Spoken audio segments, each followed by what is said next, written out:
तरक्की की आंधी। मम्मी, मुझे अगले महीने निकिता को लेकर जाना होगा। अब मैं इस नए ऑफर को और ज़्यादा नहीं टाल सकूंगा। रात को खाने की मेज पर रजत ने अपने मम्मी पापा को विदेश में नए जॉब ऑफर के बारे में बताया तो अरुणा एवं हेमंत को लगा जैसे बेटे के निर्णय ने उन्हें अंधकार के कुएं में धकेल दिया हो। अपने बेडरूम में पहुंचकर अरुणा बिस्तर पर ऐसे जा पड़ी जैसे किसी ने जोर से धक्का दिया हो। सारा उत्साह और शक्ति जैसे किसी ने निचोड़ दी हो। पीछे पीछे हेमंत भी कमरे में रखी कुर्सी पर निढाल होकर बैठ गए। कमरे में अजीब सा सन्नाटा पसर गया।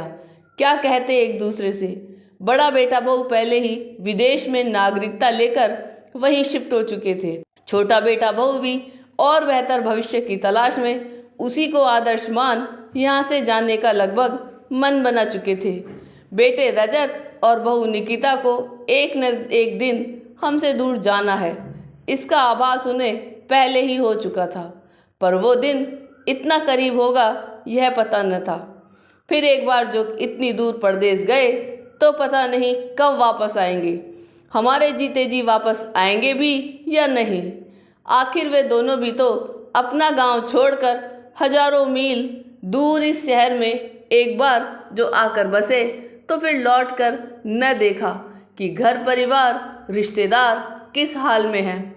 हेमंत की न जाने कितनी दिली भावना को अरुणा ने कभी महसूस न किया हो, तो क्या राजा दशरथ और कौशल्या की तरह हमें भी पुत्र वियोग में शंका कुशंकाओं के उमड़ते घुमड़ते बादल अरुणा को और भी भयभीत करने लगे, जिस पर बाहर असमय हो आई आंधी और बारिश उस भय को बढ़ाने में मददगार साबित हो रही थी। कुछ ही क्षणों में अरुणा की आंखों के आगे उसका संपूर्ण जीवन चलचित्र की भांति घूम गया। अरुणा देख चुकी है इस तरक्की की आंधी में उसकी पहचान के न जाने कितने घरों की इकलौती संतानें एक बार जो उड़ गई तो कभी लौट कर वापस न आई। फिर कुछ सोचकर अरुणा उठ बैठी।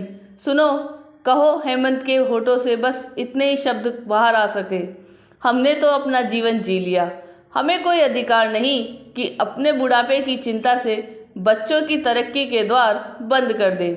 इसलिए हम अपना रुख भी बदलेंगे, दोनों को खुशी खुशी विदा करेंगे। कल क्या होगा उसकी चिंता आज से खत्म। उधर निकिता और रजत ने जब मम्मी पापा की आंखों में निराशा के बहते आंसू देखे तो उन्होंने भी निर्णय ले लिया कि वे अपना देश और मिट्टी कभी नहीं त्यागेंगे, सिर्फ कुछ समय के लिए परदेश जाएंगे।